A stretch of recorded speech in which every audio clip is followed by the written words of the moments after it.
Listen carefully. In the spaces between our history books, in the gaps between our maps, in the silences that stretch across millennia, there are echoes. Not of what was, but of what ceased to be. Not of ruins that stand as monuments to time's passage, but of civilizations that vanished like morning mist under sudden sun. One day there were cities humming with life, languages filling the air, children playing in streets, and technologies humming with purpose. The next, silence. No mass graves. No triumphant conquerors. No gradual decline documented in careful records. Just absence. The archaeological record shows us many things, but perhaps most haunting are the cases where it shows us nothing at all, where entire ways of life simply blinked out of existence, leaving behind only questions echoing in empty spaces where answers should reside. ## main site or subject description. Across our planet's surface lie the remains of civilizations that once thrived but left behind only fragments of their stories. While some, like the Maya, the Easter Islanders, or the inhabitants of Angkor Wat, have received considerable attention for their mysterious declines, they represent only the most visible examples of a far more extensive pattern. A comprehensive catalogue would number 109 distinct civilizations that vanished without leaving clear evidence of why, or how, or even exactly when they disappeared from the historical record. These are not merely abandoned cities or failed states. These are complete cultural systems, languages, technologies, social structures, religious practices, and artistic traditions, that ceased to exist as functional entities. Some left behind monumental architecture that still is us. Others left barely a trace beyond pottery shards and tool fragments. Some disappeared suddenly, in the span of a generation. Others declined over centuries, like a candle flame gradually diminishing until it winks out. The 109 include the familiar and the obscure, the cliff dwellers of Mesa Verde who abandoned their homes for reasons still debated, the sophisticated urban centers of the Indus Valley that show no evidence of violent destruction, the Tiwanaku whose city was found empty and ritually sealed, the Minoans of Crete who left behind only their palaces and a mysterious writing system we cannot read, and hundreds more whose names we may never know, whose stories we can only piece together from fragments and guesswork. What unites them is not geography, time period, or cultural traits, but rather the fundamental question they pose to history, not how they lived, but why they ceased to live as they had before. What combination of factors, known and unknown, transformed living societies into archaeological mysteries? That question echoes through each of the 109, unanswered and haunting. ## mainstream historical understanding. Academic archaeology and history approach the question of vanished civilizations with methodological rigor and a preference for natural explanations. The dominant paradigm attributes most societal collapses to identifiable factors working alone or in combination: climate change altering rainfall patterns and agricultural viability, resource depletion exhausting the environmental basis for complex societies, warfare and invasion disrupting social structures, disease epidemics decimating populations, political instability and corruption eroding governance, and economic collapse severing the trade networks that sustain urban centers. The mainstream perspective emphasizes that disappearances are rarely as sudden or mysterious as popular accounts suggest. Evidence of gradual decline often exists in the archaeological record: reduced building activity, diminished artifact quality, abandoned suburbs before city centers, changing burial practices indicating social disruption. What appears abrupt in the geological or archaeological record might represent decades or generations of change. For example, the ancestral Puebloans of the American Southwest, often cited as mysteriously vanished, likely moved to locations with better water access during a period of extended drought. The Maya collapse, while dramatic, showed regional variation with some city-states thriving while others declined, suggesting complex political and environmental factors rather than a single catastrophic event. Similarly, the decline of the Western Roman Empire, while representing the end of a specific political structure, did not entail the disappearance of Roman people, culture, or knowledge. They evolved and transformed rather than disappeared entirely. The same applies to many so-called vanished civilizations whose descendants continue to live in the regions they once dominated. From this perspective, the 109 unexplained civilizations represent not so much a mystery as a challenge to our understanding of social complexity and resilience. They are case studies in how societies respond to stressors, with each vanishing leaving behind valuable data about human adaptation and limitation. ## What doesn't add up. Despite the reassuring framework of conventional explanation, certain elements of these vanished civilizations resist easy categorization, creating tensions between the archaeological record and our understanding of social development. The timing of some collapses proves problematic. Multiple civilizations separated by geography and culture show evidence of simultaneous decline during periods of supposed stability.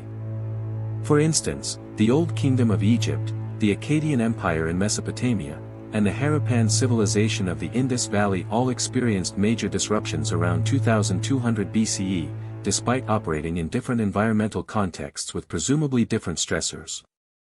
The pattern of technological knowledge loss appears inconsistent with gradual decline. In several cases, the descendants of vanished civilizations retained cultural memory of their ancestors but had lost specific technologies. The Minoans' sophisticated understanding of hydraulics and earthquake-resistant architecture was not passed to subsequent inhabitants of Crete. The technological achievements of the Tiwanaku, precision stonework without metal tools, disappeared along with their civilization. The archaeological evidence sometimes shows signs of deliberate closure rather than abandonment. Tiwanaku's city center was found ritually sealed with offerings, suggesting an intentional ending rather than a hurried evacuation. Similarly, some ancestral Puebloan sites show evidence of careful closure rituals before abandonment, as if the departure was planned rather than forced. In certain cases, the scale of construction suggests knowledge and social organization that should have provided resilience against typical collapse factors. The water management systems of the Maya, capable of collecting and storing rainfall with remarkable efficiency, should have buffered against drought, yet collapse still occurred. Perhaps most troubling are cases where civilizations vanished without an obvious environmental trigger. The Olmec, whose colossal heads still puzzle observers, declined without clear evidence of drought, invasion, or resource depletion. The Minoans of Crete experienced collapse following earthquakes, but their ability to rebuild after previous seismic events makes their final vanishing puzzling. The geographical distribution of vanished civilizations forms another anomaly. While some regions show a pattern of societal rise and fall consistent with environmental limitations, others, particularly islands, show a disturbing pattern of developed societies that rose to sophistication only to vanish without clear environmental cause. These contradictions do not invalidate conventional explanations, but they do create spaces where alternative narratives can take root. They are the shadows that lengthen as the sun of academic certainty begins to set. ## Anecdotal/tribal/paranormal layers. Beyond the measured certainties of academic archaeology lie the living memories of indigenous peoples, the persistent accounts of unusual phenomena, and the inherited wisdom of those who have dwelled in the shadow of these ruins for generations. These narratives, often dismissed as mere folklore, provide another dimension of understanding, one that sees these vanished civilizations not as failed experiments but as participants in cosmic patterns beyond ordinary comprehension. Throughout the Americas, Native American tribes maintain oral traditions about ancient cities they consider sacred but not ancestral. The Hopi speak of the third world that was destroyed by water, and the emergence into the fourth world, stories that parallel geological evidence of catastrophic flooding. They identify specific ruins as belonging to the previous world, places where the boundary between dimensions thinned. In Mesoamerica, Maya descendants tell of cities that were abandoned because the gods required it, suggesting ritual rather than practical reasons for relocation. These stories often include warnings about cyclical patterns of rise and fall, of civilizations that bloom then wither according to cosmic timing rather than human failing. Local populations near Andean ruins report consistent phenomena, unusual electromagnetic readings, compass needles that spin without cause, and photographs that show inexplicable light anomalies. Peruvians living near Tiwanaku speak of sounds that emanate from the ruins during certain astronomical alignments, echoes of ceremonies that ceased millennia ago. On the Mediterranean island of Cyprus, villagers near abandoned city sites describe time slips, moments when the present momentarily dissolves and the ancient city appears intact, populated with beings not quite human. These accounts span generations and appear in local folklore with remarkable consistency. In Cambodia, local traditions speak of Angkor's abandonment as a deliberate choice to avoid divine punishment, suggesting foreknowledge rather than reaction to environmental stress. Similar traditions exist around other vanished civilizations, framing their disappearance as intentional rather than catastrophic. Perhaps most compelling are the recurring traditions of watchers, or guardians, associated with ruins. Indigenous peoples near Mesa Verde speak of guardians who remain even after the people departed. Similar accounts exist around abandoned sites in Turkey, Peru, and Cambodia, stories of entities that maintain a presence at these places, preventing disturbance or revealing knowledge to those deemed worthy. These experiential dimensions of vanished civilizations exist alongside their physical remains, not replacing archaeological understanding but complementing it with the lived reality of those who engage with these places as more than objects of study.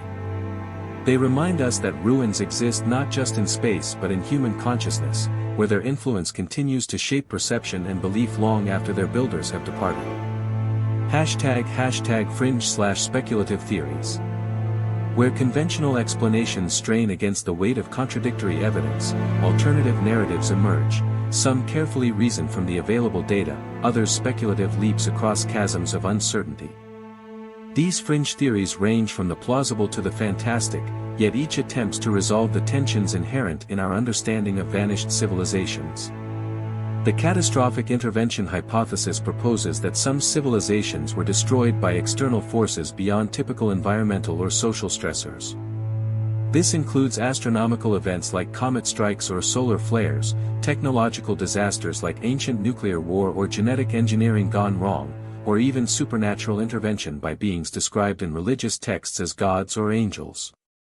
Proponents point to sites like Mohenjo-Daro, where some skeletons show evidence of radiation exposure inconsistent with natural causes, or Puma-Punku, where precision stonework suggests technology beyond the civilization's apparent development level.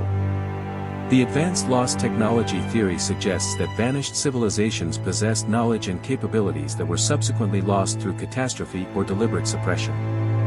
This theory points to archaeological anomalies like the Antikythera mechanism or the Baghdad battery as surviving examples of technologies that should not exist according to our current understanding. It suggests that certain ruins might represent not just ceremonial sites but functional technology whose purpose we've failed to recognize. The consciousness-centered civilization interpretation views vanished societies not as primitive versions of our own development but as fundamentally different approaches to human organization. It proposes that some civilizations may have prioritized spiritual or consciousness development over material progress, creating cultures that appear advanced in certain ways but primitive in others, leaving behind physical evidence that doesn't match our expectations of technological progression. The simulation or holographic history theory suggests that some archaeological evidence might represent information embedded in reality rather than physical structures that actually existed.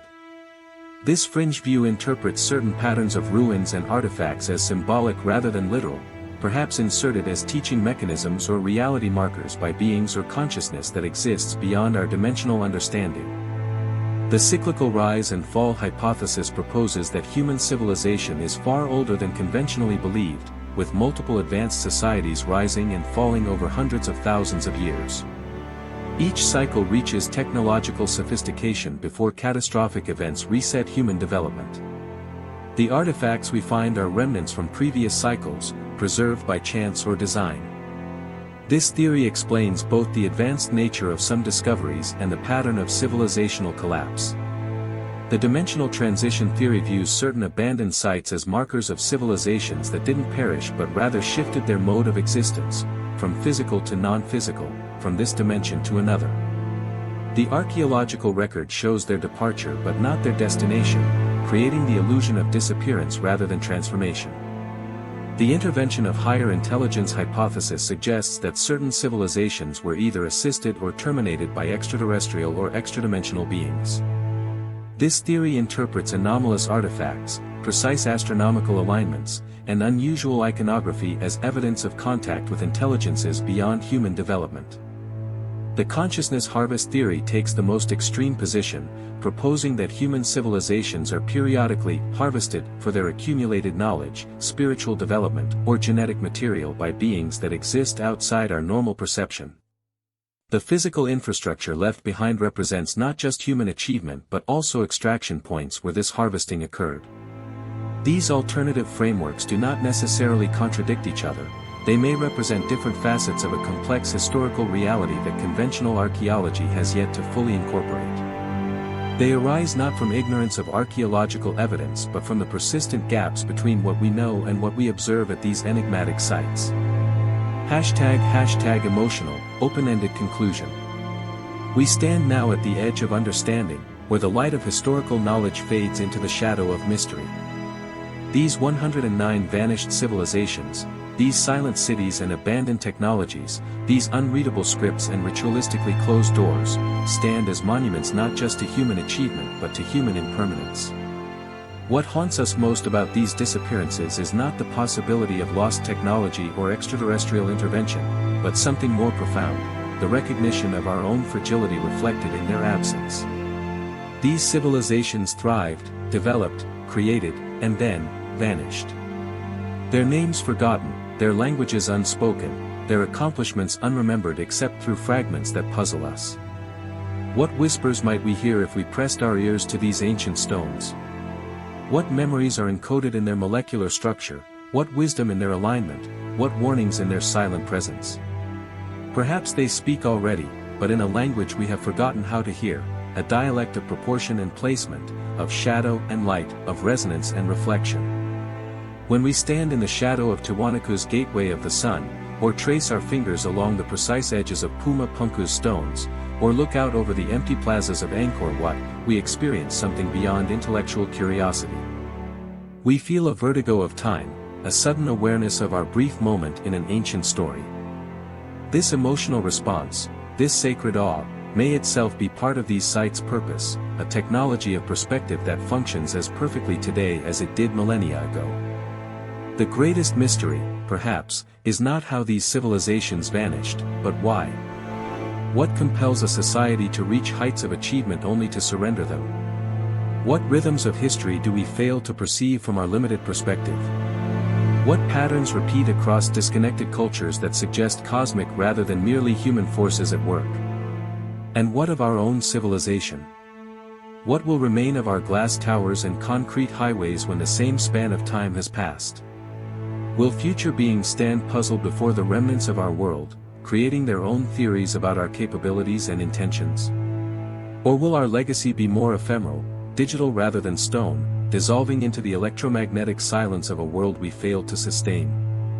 These vanished civilizations remind us that we are not the first to question our place in the cosmos, not the first to seek permanence in an impermanent world, not the first to encode our understanding in materials meant to outlast us.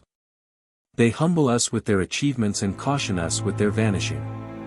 As night falls upon these silent stones, as stars appear in the same patterns their builders knew, we are left not with answers but with more refined questions. Not with certainty, but with wonder.